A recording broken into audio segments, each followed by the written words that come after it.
Today we are here with author Paulette Stout, women's fiction author. Can I say romantic women's Yes, fiction you at the can. moment? Yes, you Okay. can, baby doll. All right, I like it. I like it. Romantic women's fiction author Paulette Stout. And she's been on our podcast before, but just in case you missed that episode, read in 43 countries, Paulette Stout is the 17-time award-winning author of fast-paced contemporary women's fiction that tackles social issues often ignored. Fans call her work brave, spicy, and a mesmerizing tapestry of realism. Somebody's been reading my, book reviews there. Okay. Her stories feature brave characters finding their voices and transforming into their best selves while finding love along the way. Paulette is also the co-host of the Best of Book Marketing podcast and works by day as the director of brand marketing at a global software company. Her fourth novel, What We Give Away, released in February, and we are talking today about What We Give Away. This, as we just said, is the fourth novel in your Bold Journeys series, yes? It is. And we're going to talk today, of course, about the book and the big subjects of the book being diet culture. We're going to talk second chance romance. And, I want to plug some plus size yoga. I got to do that. I love me some Aunt Dot. And if you don't know who Aunt Dot is, stay tuned because you'll find out in a minute.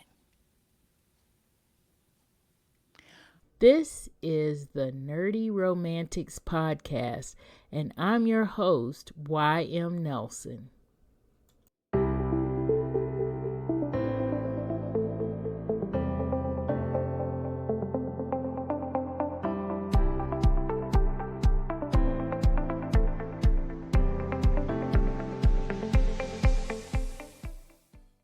Okay, Paulette, thank you for joining me today. Thank you so much. I'm so excited to be here. Coming on is just like hanging with a pal, so I love it. Yes, I totally feel that way. And yes, is this the second or third time you've been on? I think it's the second time. Oh, okay. But I've read all her books. And so we've talked about every one of these, Yes. by the way, y'all. And like I said, this one is the fourth one, What We Give Away, the fourth one in the Bold Journey series.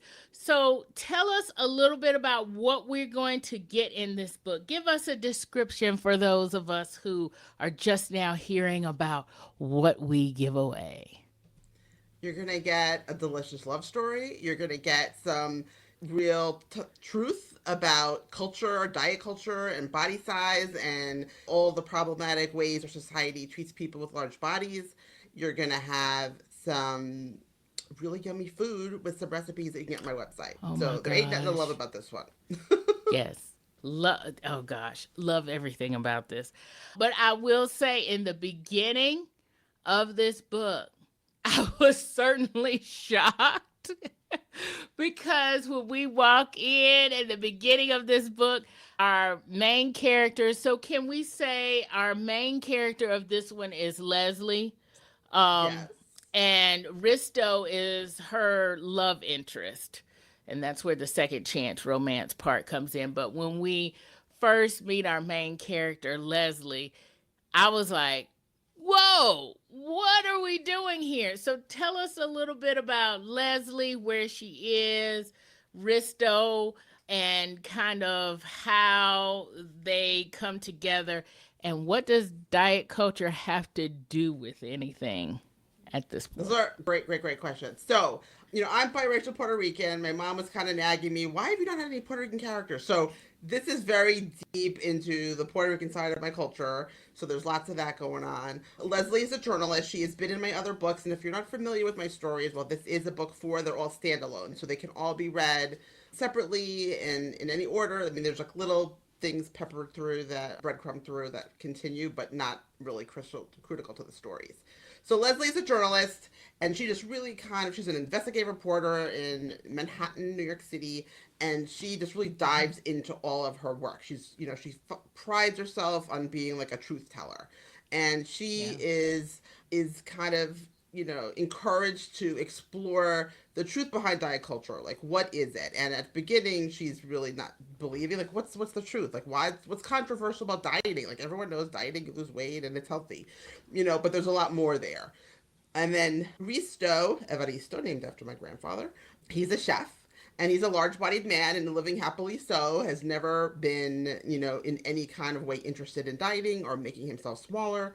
And as his star rises in the culinary area, that changes. He becomes encouraged to maybe rethink his body. So, they're kind of on these opposite journeys.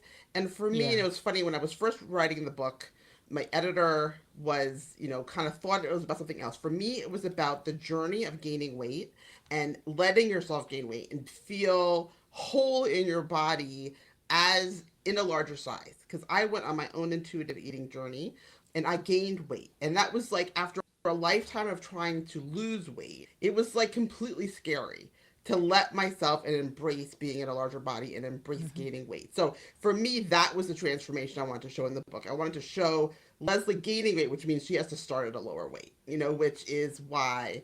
And she is a character in my other books. I never really talked about her weight, so much in the other stories. Right. So there was a lot of, I had a lot of latitude for myself to kind of create the story in its own universe in this book. Okay. So that makes a lot of sense to me now that you're saying this, because when we talked about it a little bit during the last episode, you were talking about, people in larger bodies. And for some reason, I was going into this book because, y'all, I was waiting for this one. I was going into this book and I was thinking, okay, we see Leslie, she's going to be in a larger body. And so when we first see her, and I'm seeing her in this lady of the night kind of outfit to be. It's on page one. You're not giving anything away. Yeah, yeah.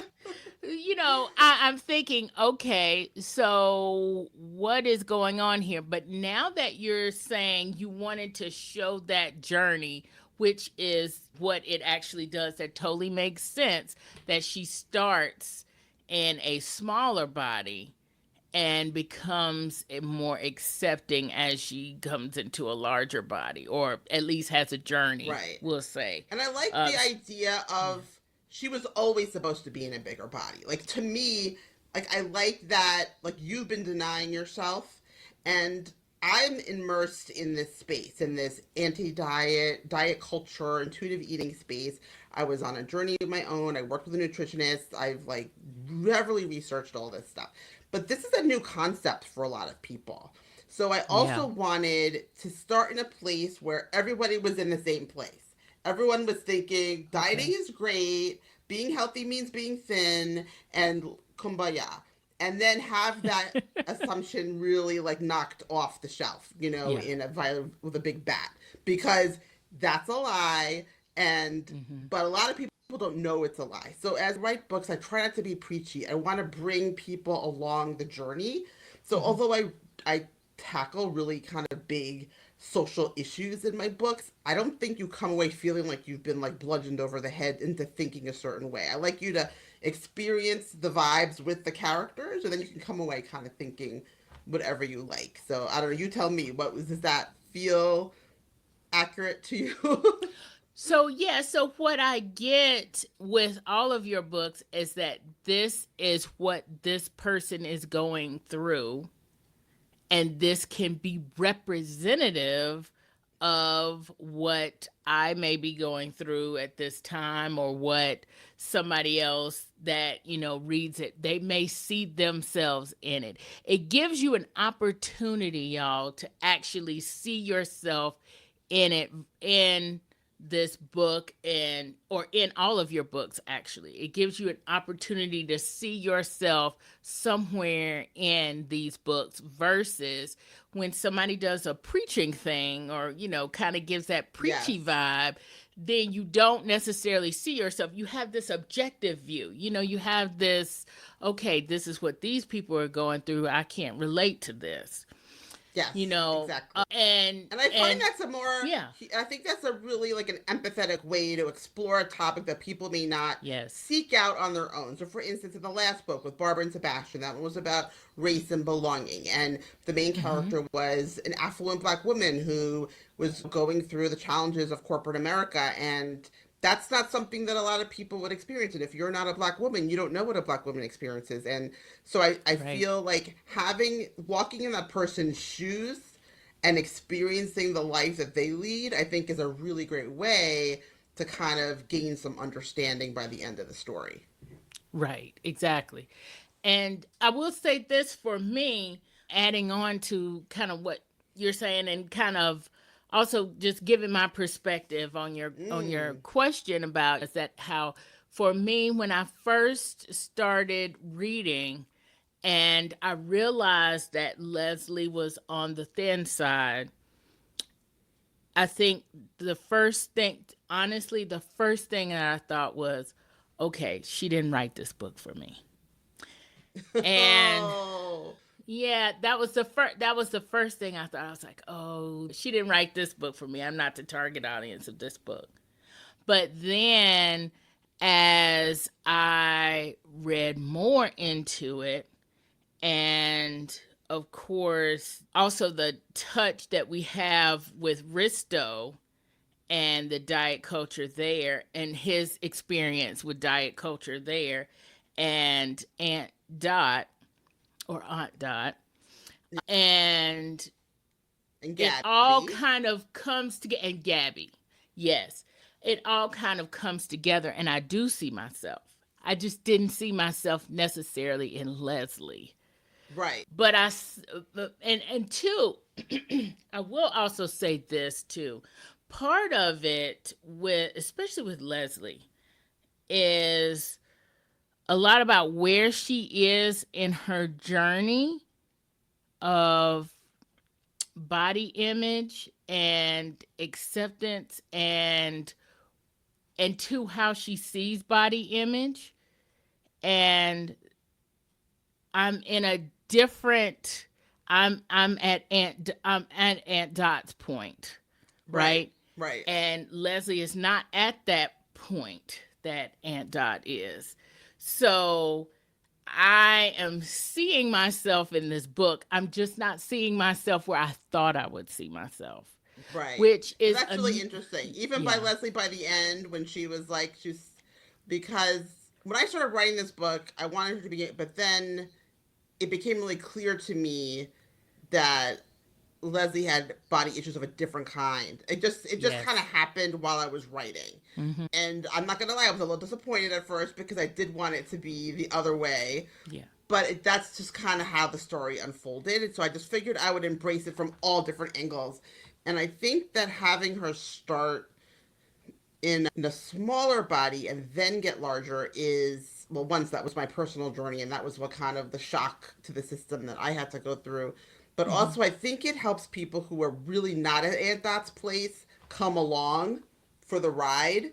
So I can see how if you are, in a fat liberation space and, you're already there, you might feel like, yeah, I already know this. Like these might, it might feel familiar or like not innovative or things. But for people who aren't familiar with diet culture, I think that part was essential because otherwise I didn't know how to get there without being preachy. You have to yeah, experience that person going through there and learning about it and finding out the things and questioning and asking all the questions that as a reader you might be thinking if yeah, you are centered like in a diet culture place. If you're coming from that, if you've been inculcated in society that healthy means thin, you have to deny yourself. There's a moralistic code around food. There are good foods and bad foods and all that nonsense. But like I grew up believing that. How many cycles of all these different diet plans that I won't give free advertising to did I go through with the yo-yoing to try to figure out like what's wrong with me until I find out that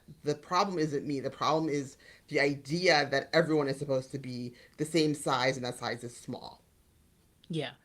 And to add on to that, I didn't come to the place where I am. I wasn't born at the place where I am, right? It's just that I've already been through that journey, right? And there's so many people that have not been through that journey or are still on this side, or maybe will always be on this side because that is what their body is supposed to be. Everybody's Right. body, as we Right. know, is different. So some people are going to be thin, Yes. but some people are also going to buy into the fact that they are thin and healthy, and they're healthy because they're thin, right? Right. Not because their And biology dictates that's where they're probably normally supposed to be. exactly. That's exactly right. So, to me, most of your target audience is where Leslie is, and hopefully will identify with kind of where she is. That's where society is right now. That's where society is, and Society it's is there, you yeah, and that's know. funny because I was speaking with like a fat influencer, and she was like, yeah, like I wish she was bigger, like she was like a little disappointed in certain Yeah. things because she wasn't large enough at the beginning, and she's like, you need to write a book about Aunt Dot, and I want to know about Aunt Dot, and Aunt Dot needs a romance, and I'm like, okay, I have a request now, so maybe I will write a little short story that's a little more along that experience too. But as an author, it's like you have to write the book that comes to you, and like this is just the Yes. one that unfolded. And for me, the freeing part of my intuitive eating journey was freeing myself from the fear to gain weight. And that's the journey that for me that I was trying to convey in the book, in addition to all the diet culture stuff and in addition to the romance. Right. That allowed me to show it not just from Leslie's perspective but also from Risto's perspective, to talk about Kellan Reed's situation from childhood. How many physical fitness tests did we have here in the United States, that you feel like you're Right. just less than, the pressures in school Exactly. to be like healthy, and then workplace discrimination with the contracts. And it just let me kind of touch on all the different So toxic many. ways that Yeah. diet culture infects our lives. Yeah. And that was actually a question I was going to ask you, that both Leslie and Risto, they have their negative experiences with diet culture, but there's so many other facets here. And that's why even if you come to this book at the same place that I'm coming to this book and maybe don't see yourself in Leslie, you are going to identify with somebody in this book because there's so many facets. And I'm glad that you're talking about that, and that you actually do have all of these facets, because I definitely identify with kind of where Risto's mindset was. It's like, no, I'm fine. Why are you telling me that I'm not fine? And that's kind of why I put, for my books, why I put plus size characters in my books. Yes, And yes, I maybe, love that in your books. and, Yes, yeah, and maybe also that's why the influencer wanted to see plus size characters, is because, you know, for representation kind of thing, representation. Yes, I and to think that show yes, from that side, because that side, you're getting the negative from that side, but you're getting it in a different way than Leslie is getting the negative and having to go yes, through her journey, yes. and it's And I also, think that yeah, yeah, and I think that that's a very interesting point for sure.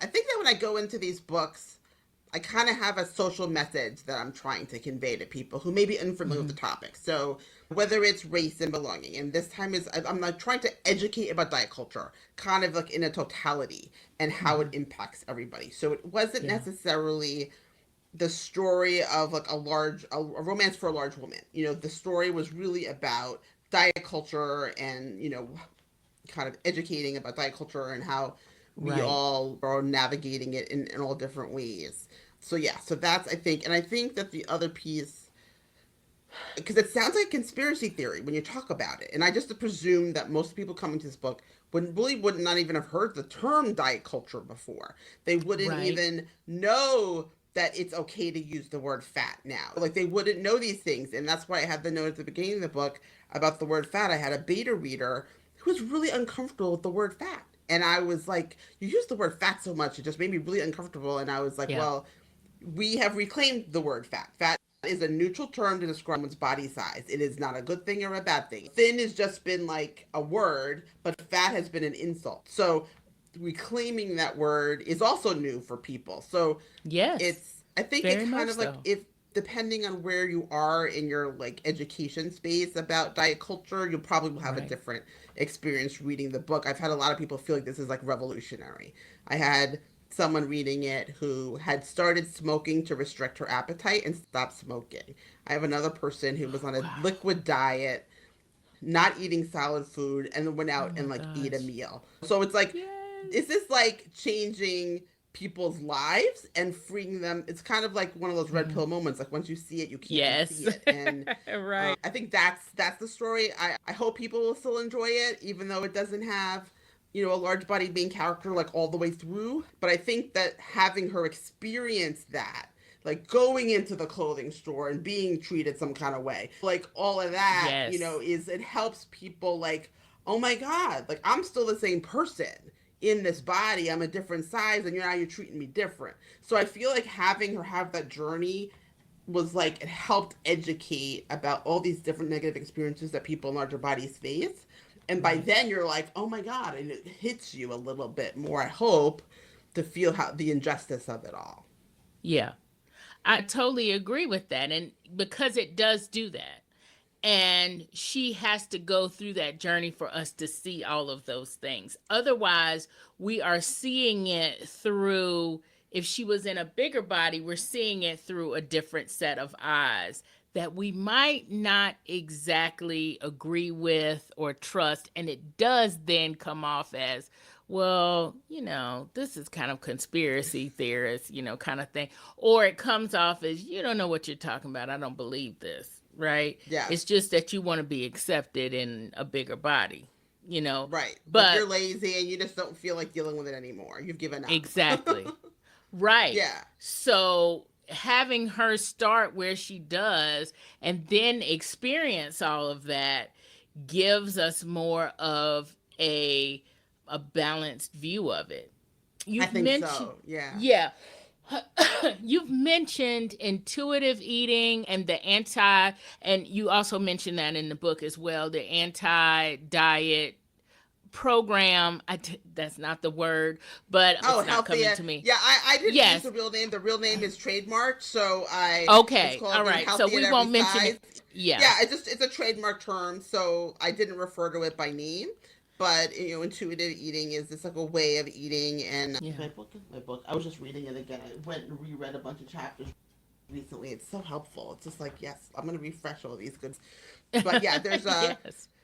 for your listeners, there's a reading list and research stuff all on my website for free if you're interested in any of the source material. This is such a new concept for people, and I think we come to it, like you and I, from a different place. But if it's new to you, like people might think it's not true, and I made stuff up. So, Right. more so than any other book I've written, I felt this one needs the source material. This one needs the references. Like you can go look at the CDC study.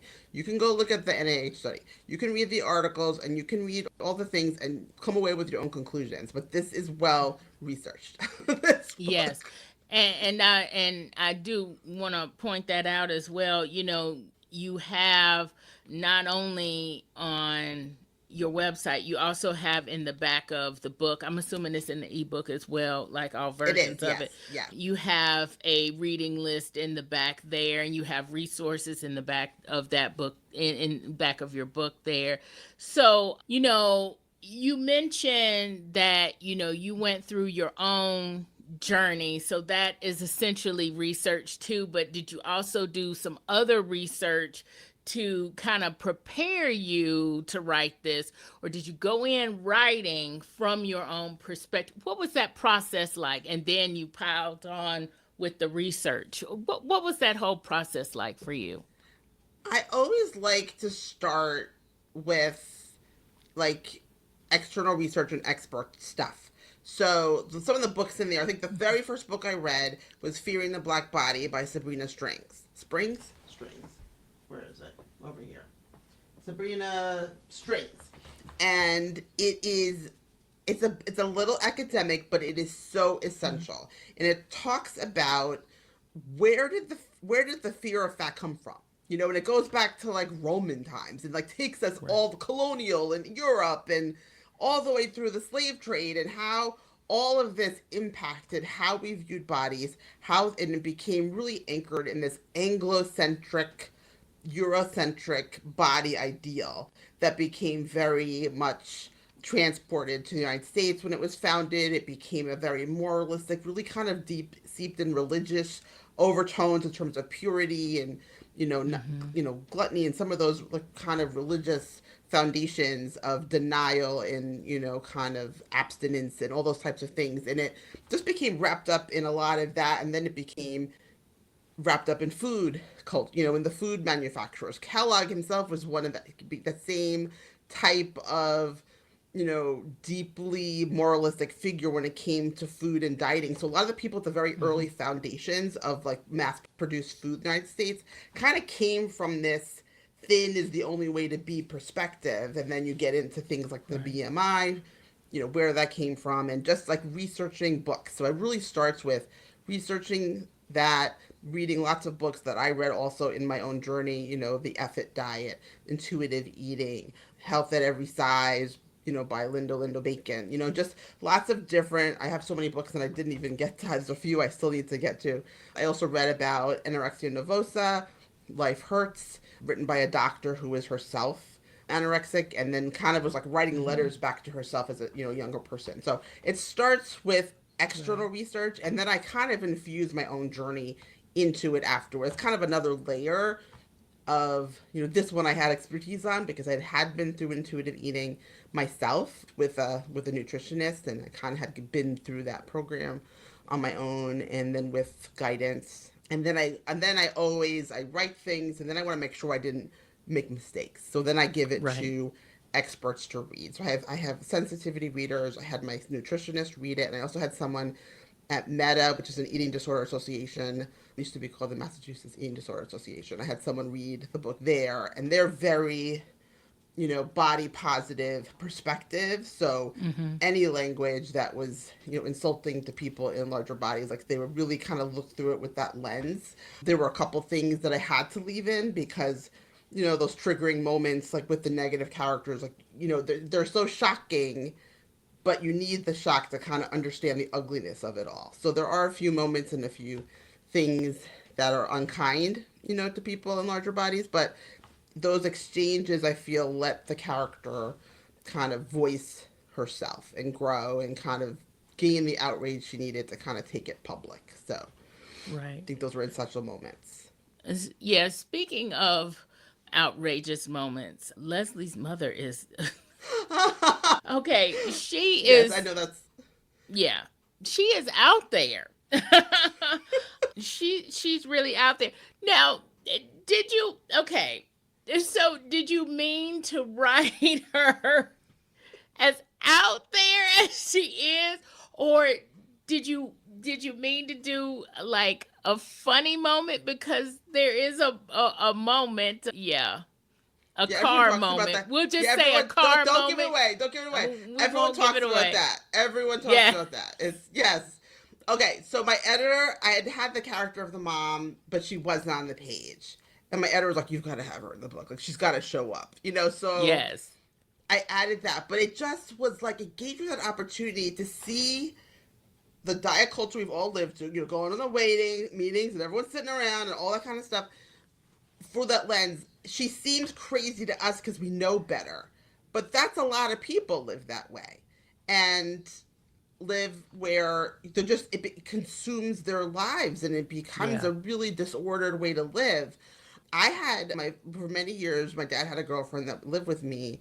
And like in retrospect and going through all of this, I think she had an eating disorder because she was really obsessed with health. We were going to true nutritionists, everything. We go buy clothes, and I was like larger frame than she was, even as an adolescent. She would Yeah. just say the most unkind things to me, like in dressing rooms, and Oh, just wow. be really not cool. So I think there's some foundation for Leslie's mom in the experience of how my dad's girlfriend, but then there are truly lots of people. I mean, I don't know if you remember that. I can't remember what the commercial was. I think it was like a lean cuisine commercial with a lady who was like the kale, and she's like angry and she hates the sound of children's laughter, and she's just like into her Right. food. There are lots of people that are just Yeah. super religious about it. And Yeah. it looks like it's a caricature, but there are too many people that are like that. We all have one. Like I heard from a reader that her mother was exactly like that. So it Oh, wow. feels like a crazy character, but those are real people. And people have to Yeah. deal with those types of relatives and friends and the resolution of what happens with Leslie and her mom, probably needs to happen more often in people's lives, but Yes. it's just Yes. like not, people feel uncomfortable doing that. So I don't want to give it away, but I feel like that's an essential change that people have to make to kind of like, give themselves the grace and the respect to step away, from people who were not good for them. Right. Right. And kind of on the other side of that, we have Aunt Dot, who is just, she's just lovely. I'm like, I need an Aunt Dot that I can go and visit. Yeah. She's just totally lovely. So, does she have a real life inspiration as well? The first thing I thought, was because of the yoga. First thing that I was thinking was Jessamine Stanley. I think I think that's her name. I should have written it down, but I put it in my review. She used to do, I don't know if she still does them, but she still has a YouTube channel up, but I don't know if she's updated it or anything. But she is plus size and would do yoga moves for any size. And so she was the first person I thought of. But where did your inspiration for Aunt Dot come from? Or did she just I feel like she's more imagine? me. I feel like Yeah. she's more me because Really? I'm where you are at the beginning of the book. Like she's Yeah. that gentle coach. She's the wise, loving person. She's the one who wants the best. She's the stable figure who is there for you, whether you want her there or not. And I like to think that I'm that way for people in my life. And so it's a little bit of me. The yoga came in because I've just been so impressed by Diane Bondi. She is Okay. a plus size yoga. She does a lot of trainings for yoga instructors to kind of help them be better yoga instructors and Oh, to kind of cool. reclaim the space of yoga from like the stereotypical like thin white girl, to say, Right. we all can show up here. It's like people like that, people like the folks from Fat Girls Hiking, and just all these Hmm. different groups that are around. They're saying, yes, I can go and be active in the world, in a class, in nature, in a large body. Like I do not need to like wait to go live my life, and don't need to hide away in shame. I can be out in the sunlight and enjoying and breathing and being healthy Hmm. in the body I have right now. So I feel like that is just a little bit of an amalgamation of some of the learnings I've had and Yeah. like the observations I've had from different influencers too. So I think I've just taken a little bit of that too. And it's interesting too, the family dynamic that happens, right? So Leslie and her family dynamic ends up being one way, and Aunt Dot and with her whole dynamic and how Gabby ends up being another way. And then too, they're all in the same, not maybe not nuclear family, but they're all in the Right, same big right. extended family, and how that works out and how who tells who what and when. So diet culture and one person being a certain size does not mean that that person is the only influence. That person is never the only influence. There is a lot going on with environment and with Yes. society and with how we process it, Yes, and 100%. And I yeah. think for me, it was also important to have a distinction between, the Molina family and, Risto's family, because culturally, not all cultures value thinness in the same way as like kind of Eurocentric cultures do. So Right. there's a lot of Hispanic communities don't have an issue with larger people and larger bodies. And when I was reading the book, just to kind of get more in touch with my Puerto Rican side, I read this really great book called When I Was Puerto Rican, and it was kind of the immigrant experience of this woman who emigrated from Puerto Rico to the United States, but she was in Puerto Rico growing up and then as an adult for most of the book, and just hearing how her mother would talk about like the skinny blanco people, who were like with the Yeah. small bras. They were like her mom worked in a bra factory, and Oh they my knew that all gosh. the tiny bras were going to the U.S. because they had no boobs. So it was like this whole thing that they were like making fun of like the skinny white people. So it was just kind of like, I wanted to show that this cultural obsession with fitness is not the same everywhere. So I felt Yeah. like it was important, to have like Risto's grandparents be like, "This is all gringo bunk," like that's Right. important to recognize that not all communities value the same ideals, and I wanted to kind of have that as a piece of it as well. Yeah. And I will say too, I identify with that as well. I'm not Puerto Rican. Well, that's not obvious. I'm not Puerto Rican, everybody, because that's not obvious. Puerto Ricans are all different shades. But I'm not Puerto Rican. I'm an African American. I'm black. But culturally, we look at bodies in a similar way, not in exactly the same way, but there were a lot of similarities there, Yes, right? yes. If you're, and unfortunately, I'm one of the black girls that don't have a butt, so we call that the white girl butt. Yeah, we got the white girl butt. Yeah, yeah, because this whole thin, flat kind of image is not us. Even though some of us are, a lot of us are, but a lot of black people gravitate towards like is more of a curvy look, Yep. right? Or A more curvy of a aesthetic. Yep. yeah, right, And so the thin that really very much is Eurocentric. And I identified with that, even though, different culture, but not as different as we think, you And know. not as different as we think, exactly. And I think that we've been told we're wrong. Like for just here in the United States, Hmm. you're told you're supposed to be one way. You're told you're supposed to be like in a straight sized body that is small. You're supposed to be, pale. You're supposed to be a certain way, and that's the right way to be. And if you're Right. not that way, then you're an other and you're wrong.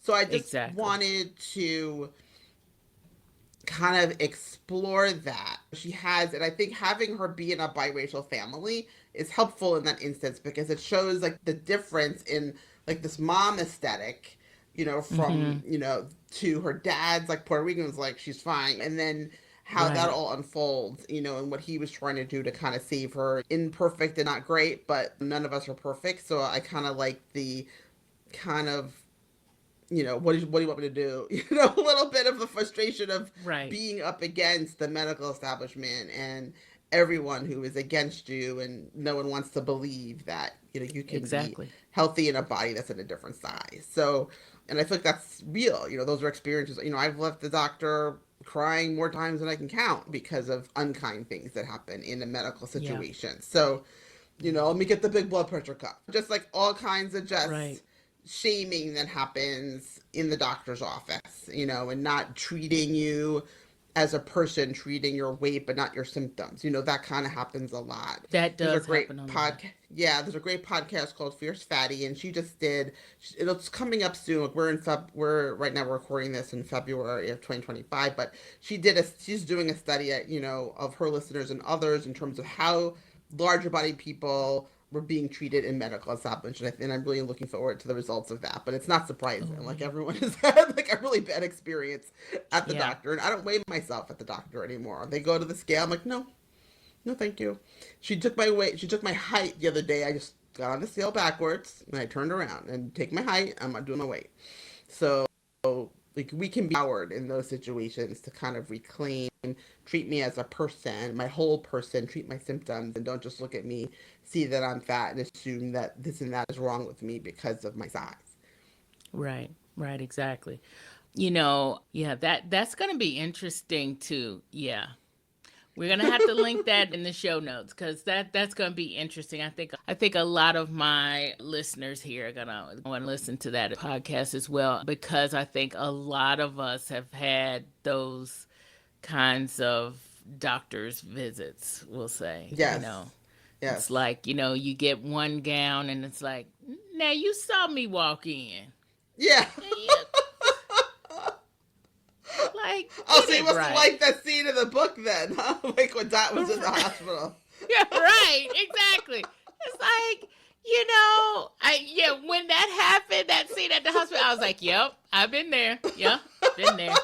It was like, whole rear. Anyway, so I could just go off on a tangent I with know, that, but I know. I won't. But we are talking about culture, and we're talking about different kinds of ways that we see and what we're attracted to and what is normal for us. Yes. And before we leave that, I wanted to kind of add on the romance part of it and Risto. And I just love the fact that he's been in love with Leslie since they were like kids, right?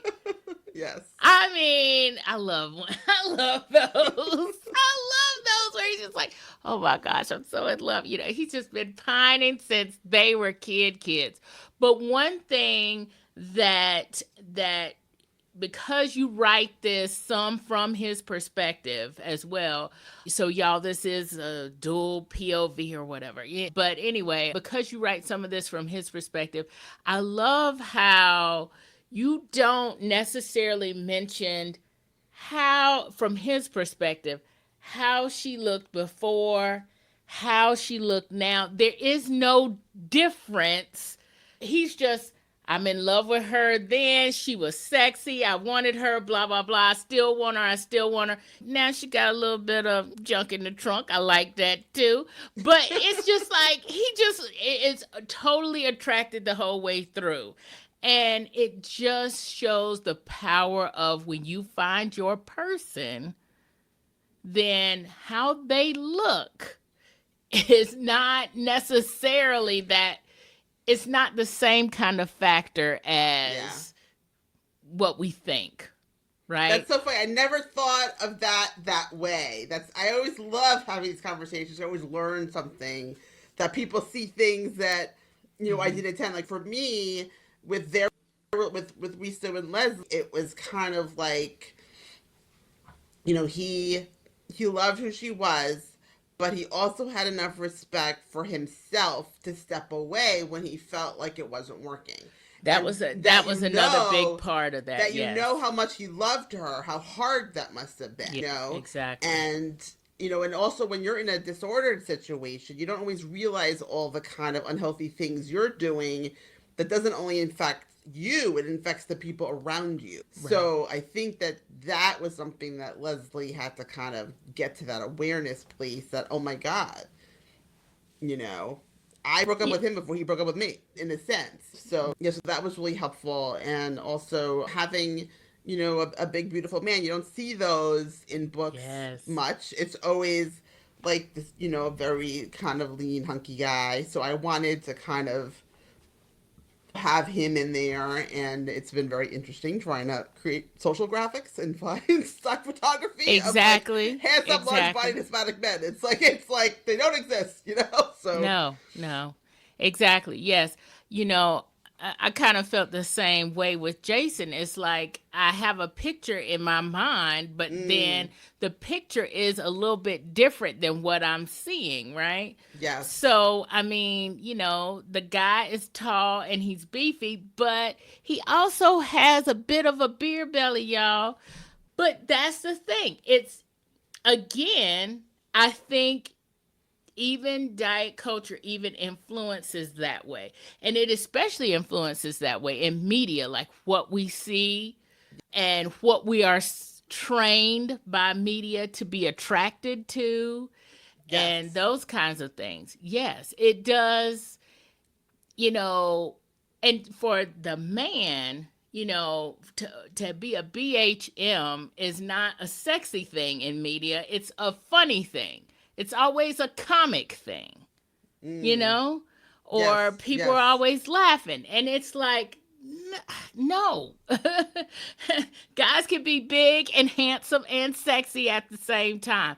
And I totally Yes. imagine Risto as that. I mean, I'm going to have that image in my head, even if we can't find it out there in the world. I made a few that are decent using Yeah.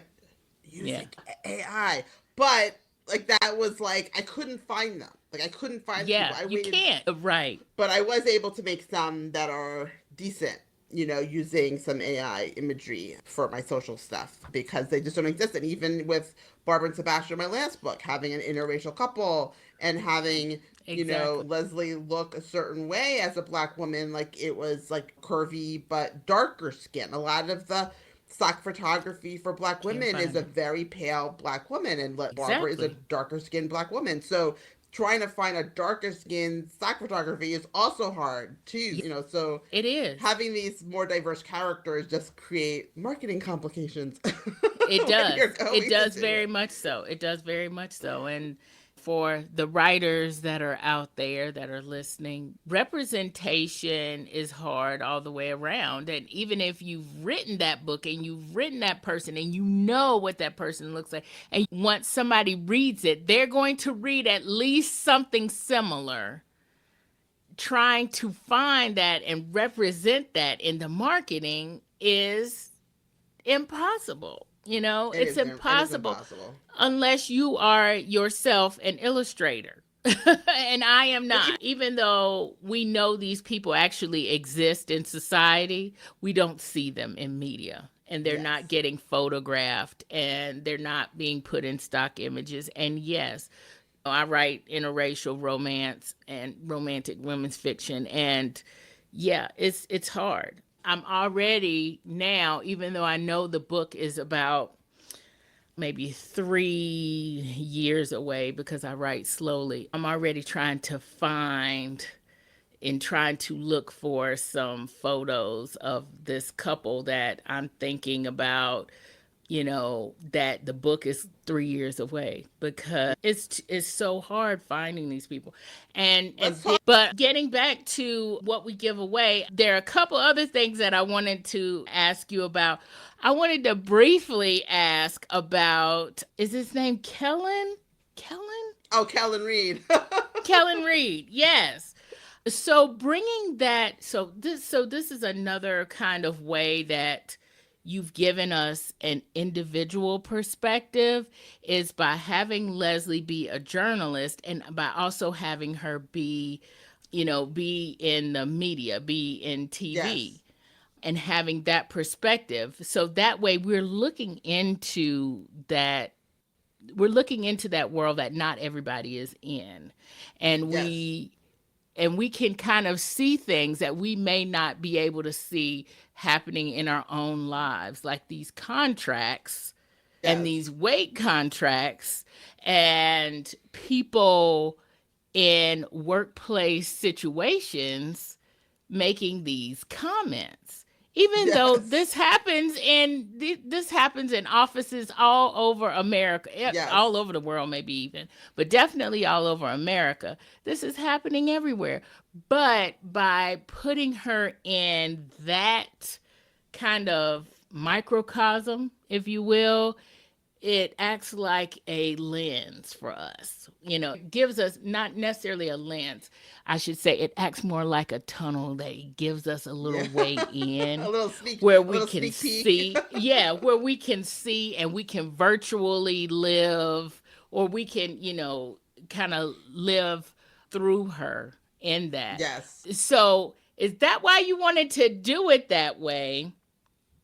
Or is it maybe just because being on TV is harder than being in the real world?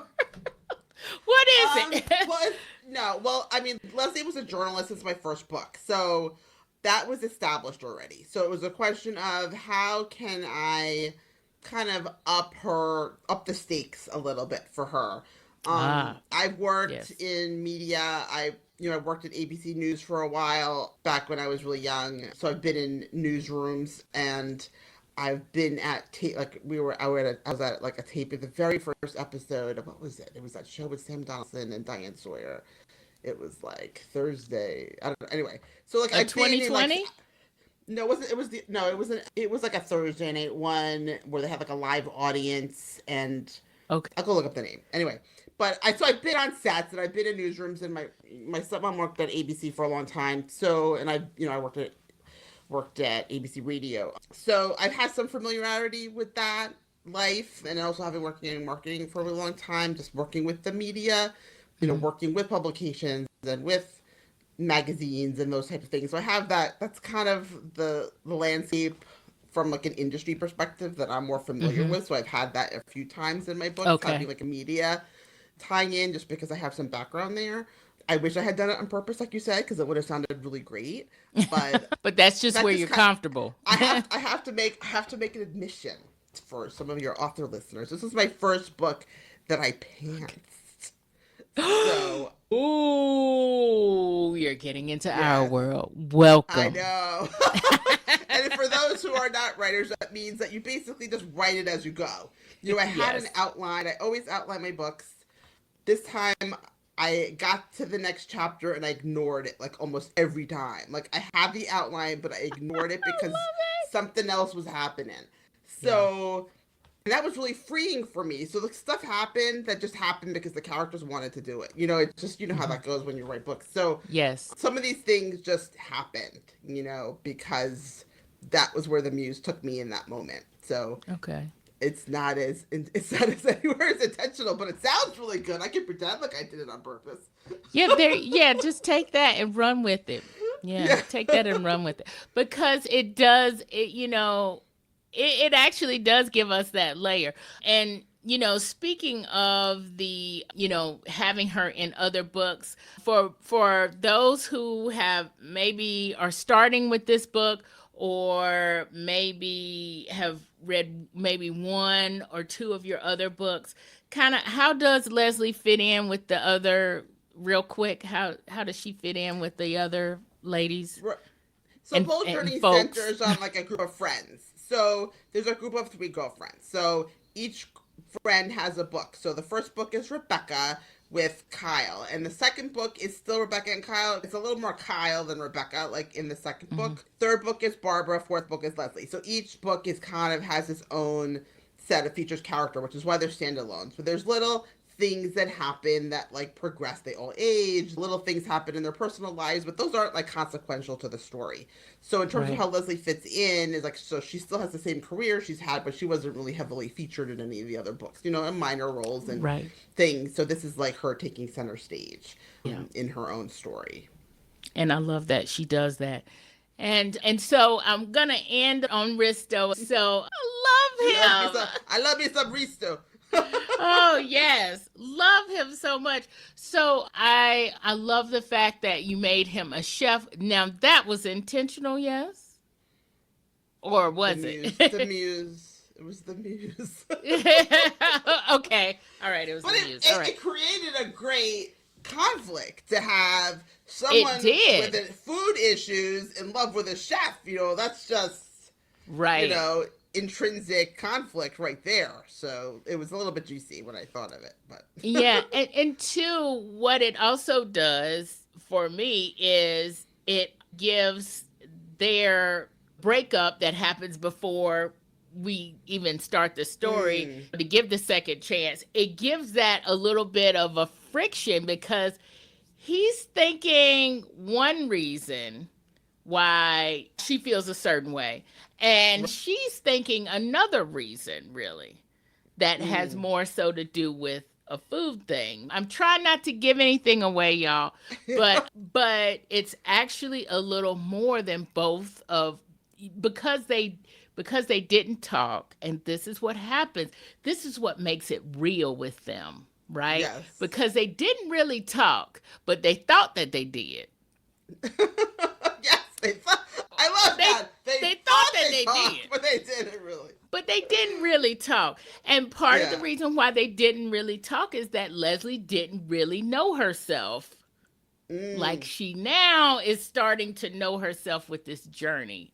She didn't really, she didn't know what she didn't know. Exactly. And to me, that's what makes their relationship, you know, for those who may not be into the whole second chance romance. I don't know why y'all what aren't. What's the matter with you people? Yeah, right. But that's what makes it so authentic. That's what makes it so real. That's what makes it juicy. Because it's like, oh my gosh, there's something going on underneath here that you really have to figure out. And it also makes their love, you know, it makes it really like love. Real love that has like some faded mate situation. Yes.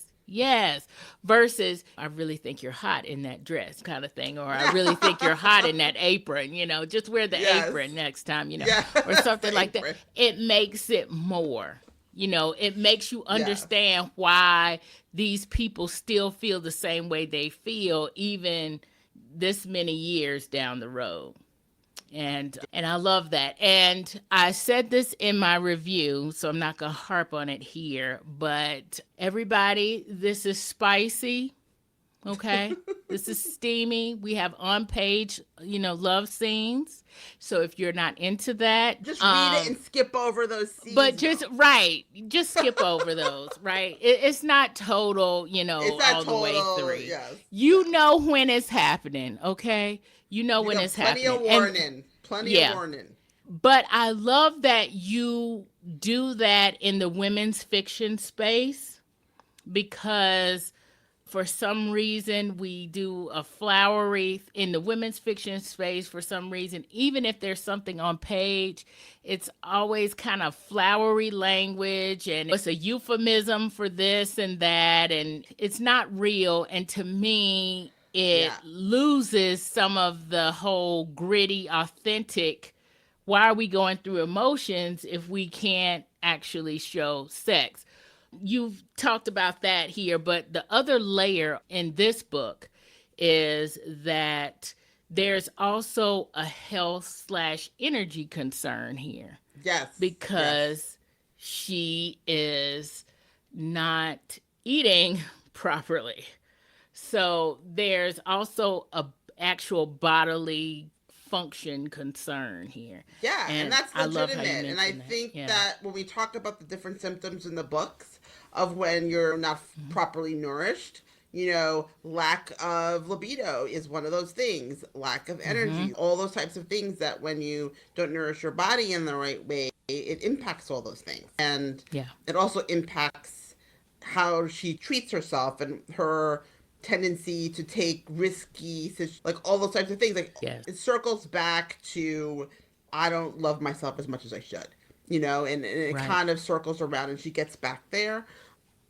I just want to go back to what you just said a little bit about the intimacy. Thank you. Because I feel like, you know, intimacy is a really powerful tool for character building, for conflict, for building intimacy between characters, just like emotional intimacy as well. And I think that it's unfortunate that more women's fiction, it's not embraced. It's really, you're expected to fade to black or to not have it. Right. And for me, it feels incomplete. And oftentimes, and some people do it more artfully than others. I've tried to kind of spice up women's fiction a little bit, so I don't know if there's an appetite for that. I think there is. I think there's some appetite for people who like romance with a little bit of the meat on the bones from like a societal commentary, social justice point of view. And I think there's some room in women's fiction who like sober stories for having some spice. Like I feel like there's some appetite between those, and that's kind of where my books sit in the middle of those two Yeah. genres. Yeah. And I think that's also, y'all, why we get along so well, because mine do that too. I know. Yes. Yes. Yeah.